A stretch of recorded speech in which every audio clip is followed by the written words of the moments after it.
Mūsų žydinčios akacijos labai gražiai žydi. Negaliu pritraukti. Nefokusuoja. Visa čia mūsų plantacija žydi.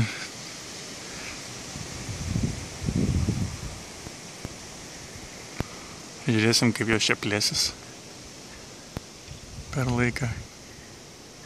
Pasirodo, jos buvo atvežtos kaip dekoratyvinis medis ir greit buvo paskelbtas kaip piktžolė, kurias negalima legaliai auginti. Jis pradėjo labai veistis. Šiandien labai graži diena. Sakyčiau, gal 14 laipsnių. Sunku tiksliai pasakyti, tik tais vėjas yra. Ir pirmą kartą mačiau kregždutę. Tai jau supras, kaip šilta.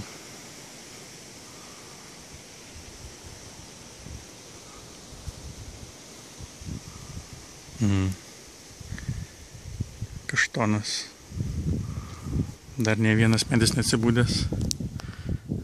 Tai mūsų sodniukas. Visi nauji medžiai pasodinti. Ne vienas neatsibūdęs. Tiesa, prieš kelias dienas buvom sutikę kaimynus šitus kairį pusiai. Pasigyrė, kad turi 4 hektarus. Tai prigąsdino mus, kad sakė, kad čia vasara 40 laipsnių. Ir visiškai nėra vandens. Tai tikriausiai kepsim.